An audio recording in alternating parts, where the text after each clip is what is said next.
10 inisiatif kabar gembira buat pendidik. Darurat sedia diisytihar jika cuaca panas melampau.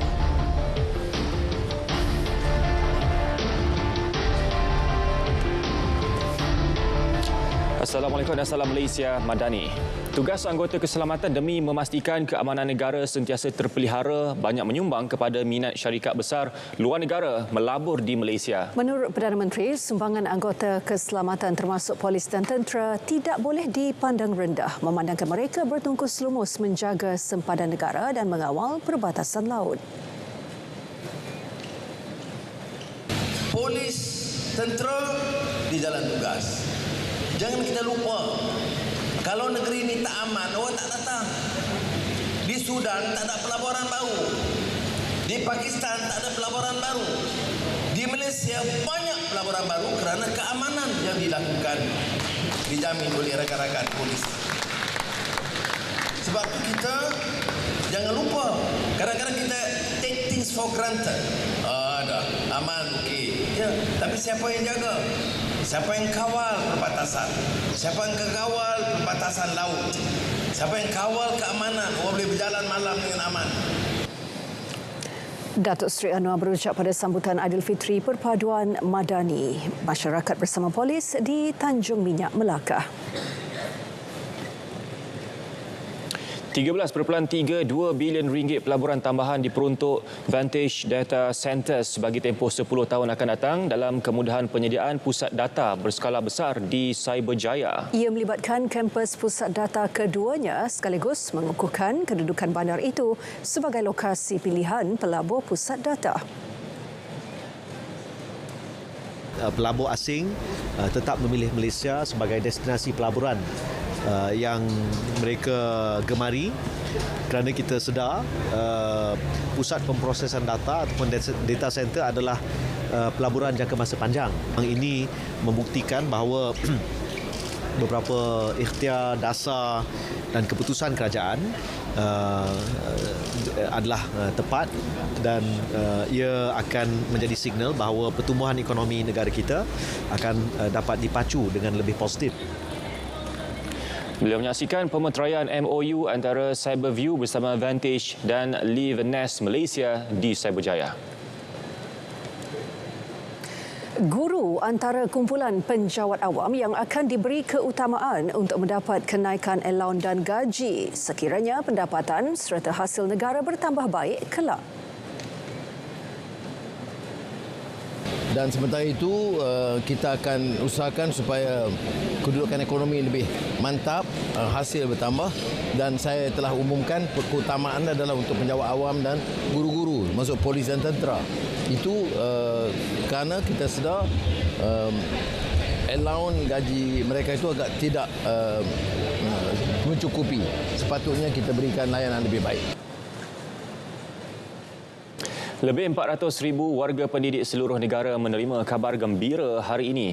10 prakarsa atau inisiatif yang ditambah baik dalam memperkasa kebajikan guru diumum. Antaranya menyediakan peluang merehatkan minda melalui program cuti cikgu mampu milik. Selain sambutan Hari Guru disambut di peringkat kebangsaan dan sekolah sahaja sekaligus memansuhkan sebarang sumbangan daripada guru bagi majlis tersebut.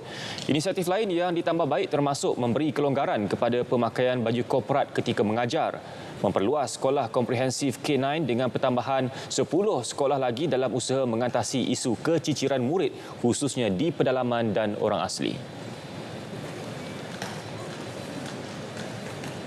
Sebagai guru, saya menyambut baik inisiatif ini kerana ianya memberikan kami pilihan lah, okay, daripada segi pemakaian kami semasa mengajar, okay, pemakaian yang selesa, okay. Sekian.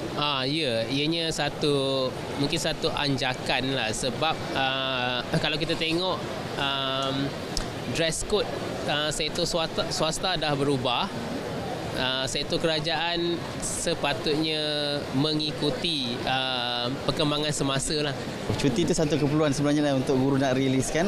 Jadi inisiatif-inisiatif yang YB Menteri umumkan tadi sikit sebanyak memberi kelegaan, memberi kami kegembiraan juga lah sebagai hadiah pada Hari Guru. Selain daripada itu, contohnya tentang pemakaian pakaian korporat, kita faham dengan cuaca sekarang. Jadi YB Menteri dia mengambil caknah tentang cuaca dan dia memberi kita kelonggaran terhadap pemakaian. Itu satu benda yang bagus jugalah. Okey, alhamdulillah kami para guru menyambut baik 10 inisiatif yang dibentangkan oleh Menteri Pendidikan sebentar tadi, dan saya lihat perkara ini lebih menjaga kebajikan guru dan mementingkan pendidikan murid di dalam kelas. Dan insya-Allah bila guru rasa tak tertekan, kami akan jadi lebih kreatif. Pasukan khas bakal ditubuh bagi menyuntik minat bidang sains dan teknologi dalam kalangan pelajar. Jelas Perdana Menteri, berdasarkan kajian, minat terhadap bidang ini semakin merosot, khasnya melibatkan pelajar di luar bandar. Seiring pelaburan besar dalam bidang automotif serta teknologi hijau, pelibatan anak-anak tempatan dalam bidang pengkhususan teknologi amat diperlukan.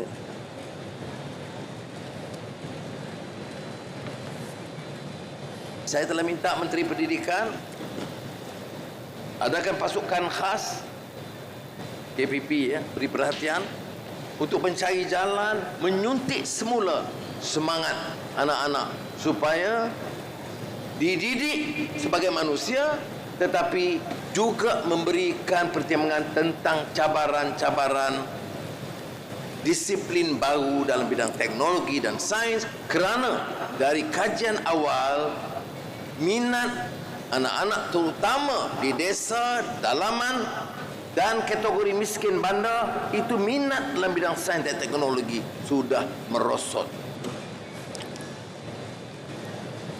Baik, arahan Majlis Keselamatan Negara 20 diaktifkan jika perlu, termasuk mengisytihar darurat susulan cuaca panas melampau. Bagaimanapun, jelas timbalan Perdana Menteri Datuk Seri Dr. Ahmad Zahid Hamidi buat masa ini kerajaan tidak bercadang berbuat demikian.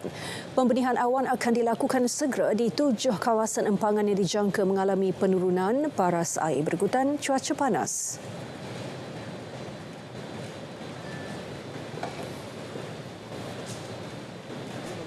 Soal pembenihan awan, cloud seeding dilakukan dengan segera.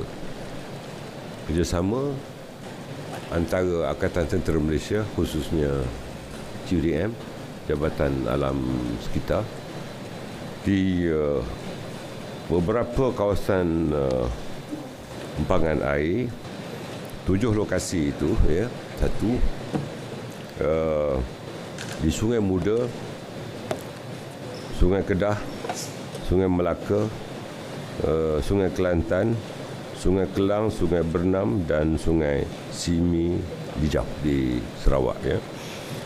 Dan saya petang ni akan terus pergi ke kawasan Sungai Muda dan Sungai Kedah untuk melihat sendiri keadaan di sana dan mengambil tindakan-tindakan segera, iaitu dari segi pemilihan hujan. Dua empangan kini berada pada tahap waspada, iaitu empangan Muda Kedah dan empangan Paya Peda Terengganu. Beliau ditemui selepas mesyuarat jawatankuasa pengurusan bencana pusat di Putrajaya. Situasi cuaca panas terkawal dan tidak memerlukan pengisytiharan darurat. Menteri Kesihatan Dr. Zaliha Mustafa bagaimanapun berkata pihaknya sentiasa siap siaga berhadapan situasi luar jangka. Ya, setakat ini 15 kes direkodkan berkaitan cuaca panas dengan 1 kematian. Kita pastikanlah di setiap hospital kita bersedialah dari sudut rawatan ke atas mana-mana pesakit yang masuk akibat daripada stroke haba ini. Stroke haba lah selalu yang masuk ke hospital, tapi ada juga kesan-kesan lain, contohnya fatigue yang melampau ataupun kekejangan haba dan sebagainya. Jadi memang kita pun telah buat briefing dan pihak kita punya DDG ataupun ketua pengarah kesihatan dan juga timbalan ketua pengarah kesihatan juga telah melihat perkara ini dan telah memastikan kita bagi alert lah kepada hospital, pengarah-pengarah hospital juga pengarah-pengarah negeri untuk bersedia at any time jika ada kes-kes yang berlaku akibat daripada haba yang melampau. Kementerian Dalam Negeri akan meneliti semula arahan pentadbiran yang dikeluarkan pada 5 Disember 1986 yang bercanggah dengan keputusan Kabinet pada tahun sama yang mengenai penggunaan kalimah Allah, Baitullah, Salat dan Kaabah. awal tahun ini saya pun telah meminta sebahagian penguatkuasaan kementerian untuk meneliti satu persatu sudut perundangan itu supaya dia menjadi satu arahan pentadbiran baru yang lebih kemas. Jadi kami kena tampilkan arahan pentadbiran baru khusus supaya bagi mengurus kendali atau menyelia kalau berlaku kemasukan bahan penerbitan yang dikira berlawanan dengan keputusan Kabinet 1986 yang kalau tidak diatasi dia mengulangi balik. Jadi kalau mengulangi balik berakhir di mahkamah, keputusan mahkamah tu dah ada. Jadi arahan pentadbiran baru yang lebih kemas kini yang mencakupi semua perkara yang saya sebut itu adalah dalam proses keutamaan kami sekarang. Datuk Seri Saifuddin menegaskan komitmen Kerajaan Persekutuan terhadap pencegahan penyebaran unsur-unsur yang memudaratkan ketenteraman awam melalui bahan penerbitan. Ia selaras Akta Mesin Cetak dan Penerbitan 1984 serta perkara 11 Perlembagaan Persekutuan.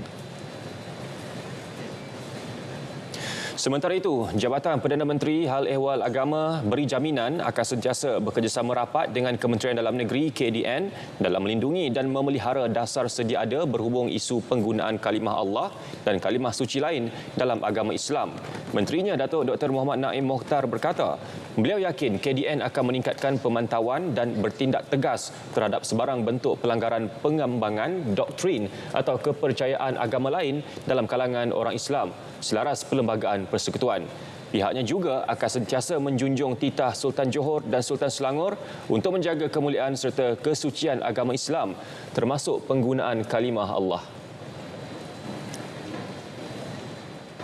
Dan ini pula bagi menghindar sebarang penyelewengan di Kementerian Komunikasi dan Digital. Menterinya Fahmi Fadil secara terbuka meminta SPRM membuat semakan serta pemantauan berterusan ke atas semua pegawainya. Badan penguatkuasa khususnya SPRM bebas bertindak dalam melaksanakan tugas tanpa sebarang sekatan. Saya juga dari semasa ke semasa memang meminta pihak SPRM untuk membuat semakan ke atas semua pegawai saya untuk pastikan tidak berlaku apa-apa kecurangan. Sekiranya ada yang perlu diambil tindakan, maka kita akan ambil tindakan. Tapi setakat ini tidak ada siasatan dan tidak berlaku apa-apa perkara yang tak diingini. Beliau menyatakannya selepas menyampaikan anugerah perkhidmatan cemerlang tahun 2022 kepada 374 warga KKD termasuk 183 daripada RTM. Pengasuh taska direman 4 hari bagi membantu siasatan mengasari 2 bayi di sebuah taska swasta di Mutiara Rini, Johor Bahru. Wanita berusia 21 tahun itu direman setelah mengasari bayi perempuan dan lelaki masing-masing berusia 11 dan 9 bulan dengan menepuk kepala serta meniup muka mangsa yang sedang menangis.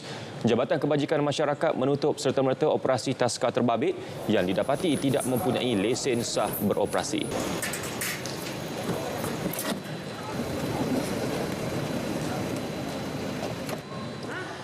Lelaki berusia 42 tahun pula ditahan susulan tular video berkelakuan aib dan mengeluarkan kata kesat di media sosial. Suspek diberkas di Ampang Baru Ipoh didapati positif dadah jenis ganja.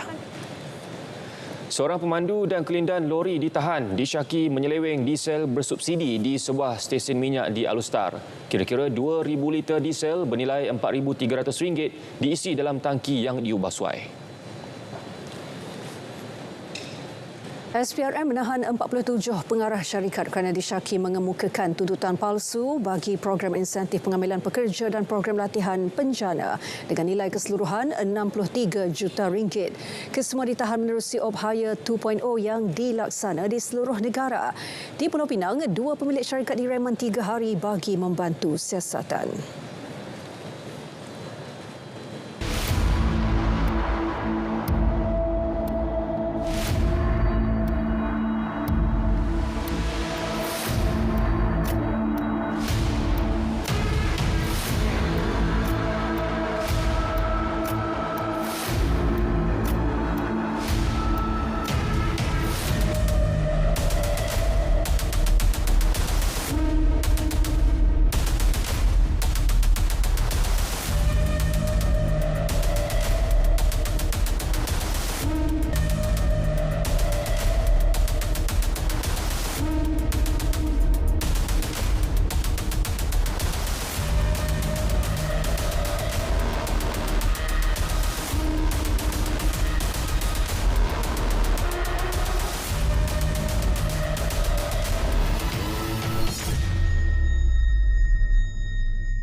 bertemu kembali.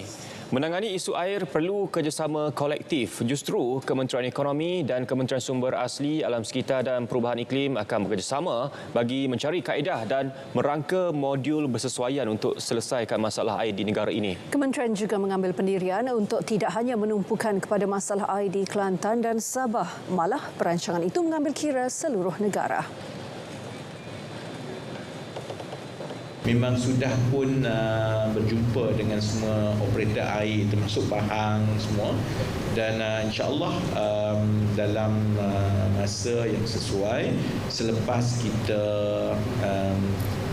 melalui proses dengan pengawal sedia, proses dengan kementerian, agensi terbabit, proses keputusan di peringkat kabinet dan sebagainya. Kementerian Ekonomi dengan NRCC akan membentangkan kepada kerajaan persekutuan pilihan-pilihan yang boleh diambil kira bersesuaian dengan kemampuan kewangan di peringkat kerajaan persekutuan dan kerajaan negeri. Jadi maksudnya it's moving forward.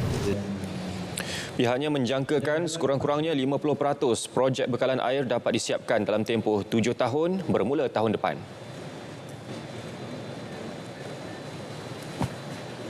Struktur baru cukai jalan bagi kenderaan elektrik EV sedang diteliti dan dirangka Kementerian Pengangkutan. Menteri Anthony Loke berkata pengumuman mengenai struktur baru itu dijangka diumumkan hujung tahun ini selain diberikan perhatian utama dalam intipati belanjawan 2024 bagi kementerian itu.